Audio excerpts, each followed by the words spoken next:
बोलो श्री गिरिराज महाराज की जय। कृष्ण कन्हैया लाल की जय।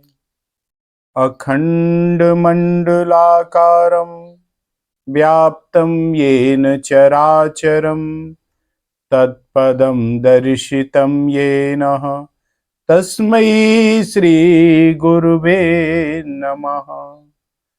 भक्ताविलासाचरितानुसारी दुग्धाधिचोरेण यशो विसारी कुमारिकानंदित घोष नारी मम प्रभु श्री गिरिराजधारी।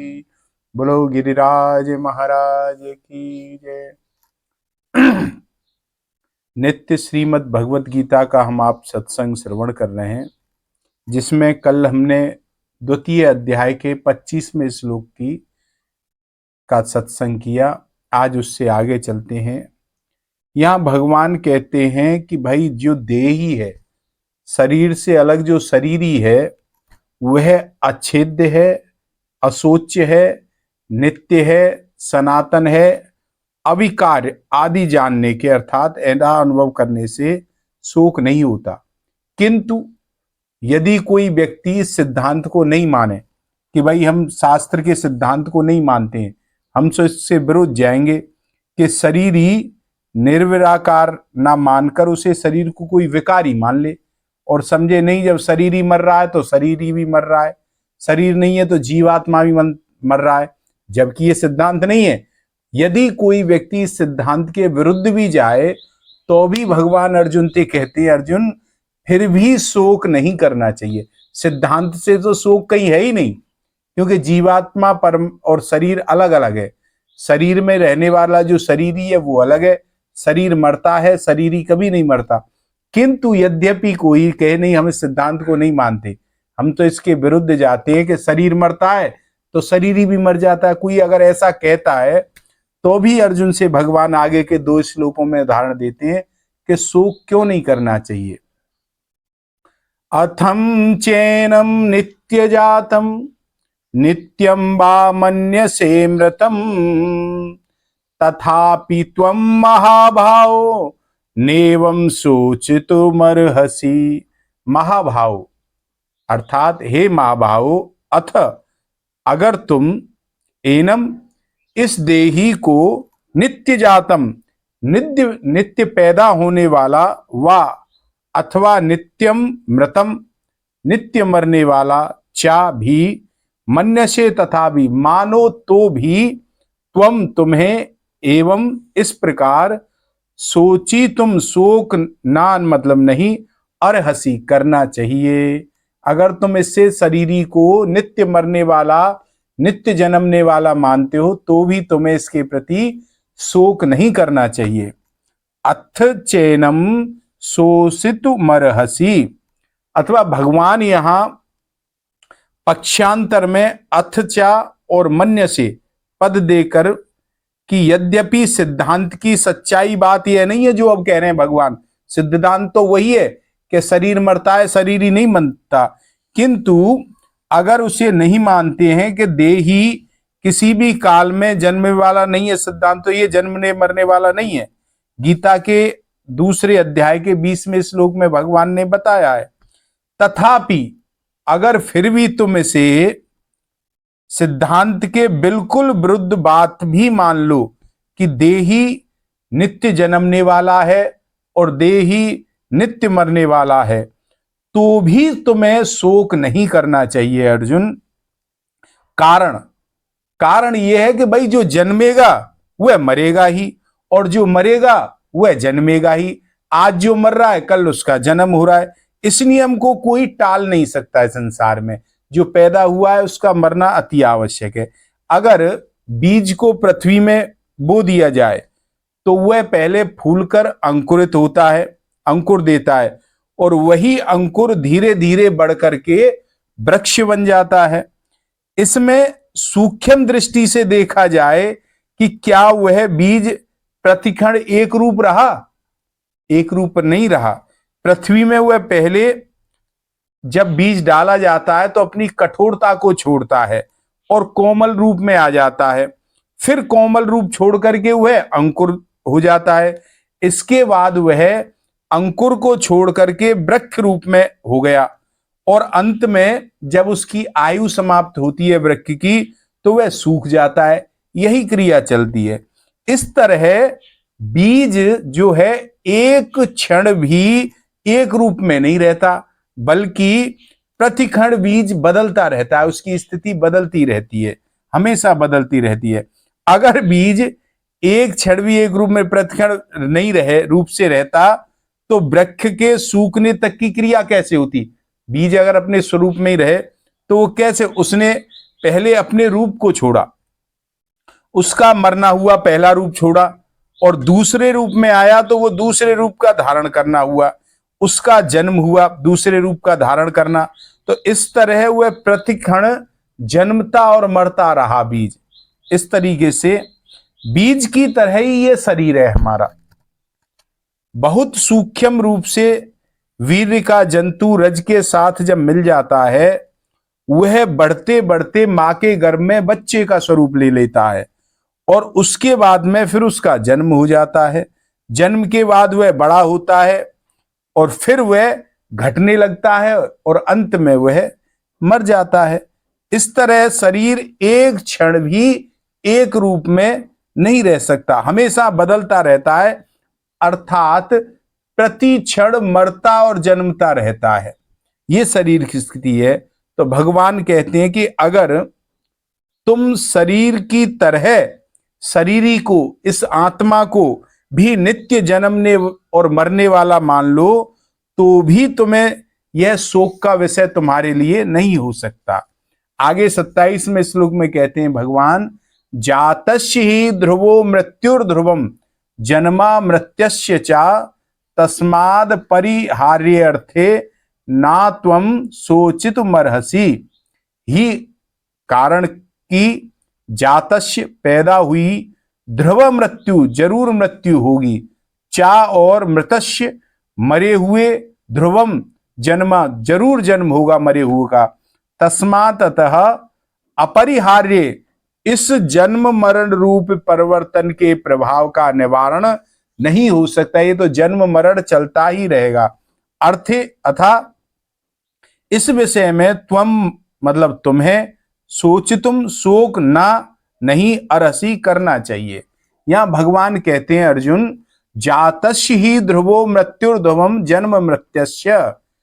पूर्व श्लोक में के अनुसार अगर शरीरी को नित्य जन्मने और मरने वाला भी मान लिया जाए, जबकि ये है नहीं, आत्मा अलग है शरीर अलग है, तो भी यह शोक का विषय नहीं हो सकता। कारण कि जिसका जन्म हो गया है वह जरूर मरेगा और जो मर गया है उसका जन्म जरूर होगा।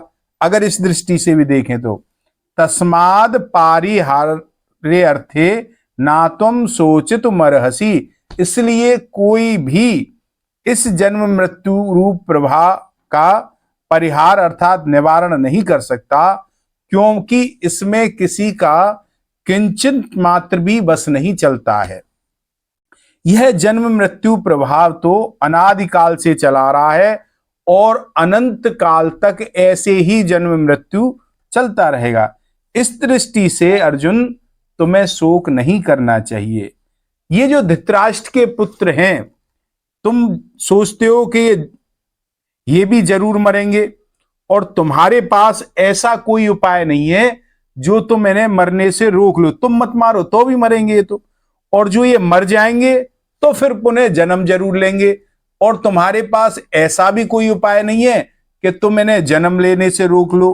तो इसलिए शोक की बात यह नहीं है, तुम्हें शोक नहीं करना चाहिए। शोक उसी का कीजिए जो अनहोनी होए, अनहोनी होती नहीं और होनी है सो होए। जैसे इस बात को सब जानते हैं कि सूर्य अगर उदय हुआ है तो उसका अस्त होगा ही, और अस्त उसका होगा तो अगले दिन उसका उदय भी होगा। ये कोई रोक नहीं सकता, अनहोनी बात नहीं है। इसलिए मनुष्य सूर्य का अस्त होने पर कोई शोक करता है या चिंता करता है? नहीं करता। ऐसे ही अर्जुन, अगर तुम ऐसा मानते हो कि शरीर के साथ भीष्म, द्रोण आदि मर जाएंगे, तो फिर शरीर के साथ ही इनका जन्म होगा। तुम अगर इन्हें ऐसा मानते हो, अतः इस दृष्टि से भी तुम्हें शोक नहीं करना चाहिए। भगवान ने इन दो 26 और 27 में श्लोक में बात कही है, वह भगवान का कोई वास्तविक सिद्धांत नहीं कहा है। भगवान कह रहे हैं ये सिद्धांत नहीं है, लेकिन सिद्धांत के विपरीत कोई माने तो भी शोक नहीं करना चाहिए। अतः अथचा पद देकर भगवान दूसरे शरीर और शरीरी को एक मानने वाले पक्ष की बात कही है कि ऐसा सिद्धांत तो है नहीं, पर अगर तुम ऐसा भी मानते हो तो भी तुम्हें शोक नहीं करना चाहिए। तो यहां इन दो श्लोकों का तात्पर्य यह हुआ कि संसार की मात्र चीजें, जितनी भी चीजें हैं प्रकृति में, ये प्रतिक्षण परिवर्तनशील होने के पहले रूप को छोड़कर दूसरे रूप को धारण करती रहती हैं। इसमें पहले रूप को छोड़ना मरना हो गया और दूसरे रूप को धारण करना जन्म लेना हो गया। इस प्रकार जो जन्मता है उसकी मृत्यु होती है, और जिसकी मृत्यु होती है उसका पुनः जन्म होता है। यह प्रवाह हर दम अनंत काल तक चलता रहता है। तो इस दृष्टि से तुम्हें अर्जुन शोक नहीं करना चाहिए। किसी भी प्रियजन की मृत्यु हो जाए, किसी का धन चोरी हो जाए, लुट जाए, तो मनुष्य को शोक होता है। ऐसे ही भविष्य को लेकर भी चिंता होती है कि अगर स्त्री मर गई, पति मर गया, बेटा मर गया, तो ये शोक चिंता अपने विवेक को महत्व देने के कारण ही होती हैं। और संसार में परिवर्तन होना, परिस्थिति का बदलना, यह तो अति आवश्यक ही है। अगर परिस्थिति नहीं बदलेगी तो संसार चलेगा कैसे? वो तो स्थिर हो जाएगा। इसलिए बदलना ही है। मनुष्य बालक से जवान कैसे होगा अगर नहीं बदलेगी? तो फिर तो बालक ही हो जाएगा। अगर नहीं बदले तो बड़ा ही नहीं होगा, वहीं की वहीं रह जाएगा। तो कैसे अगर वो जवान होगा नहीं बदलेगी? तो अगर परिस्थिति नहीं बदलेगी तो संसार नहीं चलेगा। और मूर्ख से विद्वान कैसे बनेगा? रोगी से निरोगी कैसे बनेगा? बीज वृक्ष कैसे बनेगा अगर नहीं परिवर्तन होगा?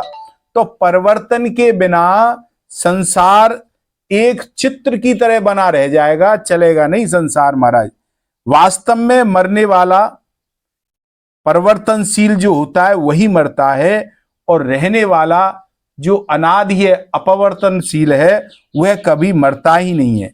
यह सबका प्रत्यक्ष अनुभव है कि मृत्यु होने पर शरीर तो हमारे सामने पड़ा रहता है, पर जो शरीर का मालिक है, शरीरी जीवात्मा परमात्मा, वह निकल जाता है। और अगर इस अनुभव को महत्व दें तो फिर चिंता शोक की तो बात ही नहीं रहती है महाराज। बल्कि मरने पर भगवान राम इसी अनुभव को तारा के साथ में कहते हैं। जब मेघनाद की तारा आती है तो तारा से कहते हैं कि तारा बिकल देख रघुराया, दीन ज्ञान हर लीनी माया, छित जल पावक गगन समीरा, पंच रचित यति अधम शरीरा, प्रगट सो तनु तब आगे सोवा, जीव नित्य के ही लगी तुम रोवा, उपजा ज्ञान चरण तब लागी, लीन से परम भगति बर मांगी। विचार करना चाहिए कि जब 84 लाख योनियों में कोई भी शरीर हमारा नहीं रहा, हमसे चिपका नहीं रहा, तो फिर यह शरीर ही कैसे हमारा रह सकता है? 84 लाख में मेरा कोई शरीर नहीं रहा, तो फिर यह शरीर कैसे मेरा हो सकता है? तो यह विवेक मनुष्य शरीर में हो जा सकता है। 84 लाख योनि जो अन्य योनियों में, उनमें यह विवेक नहीं हो सकता। तो अंत में यह शरीर नहीं रहेगा, शरीर ही रहेगा। इसको समझना चाहिए। आज की यहीं विराम करें। 2 मिनट नाम संकीर्तन, फिर विश्राम। राधे राधे गोविंद गोविंद राधे, राधे राधे गोविंद गोविंद राधे, राधे राधे गोविंद गोविंद राधे, राधे राधे गोविंद गोविंद राधे, राधे राधे गोविंद गोविंद राधे। बोलो श्री गिरिराज महाराज की जय।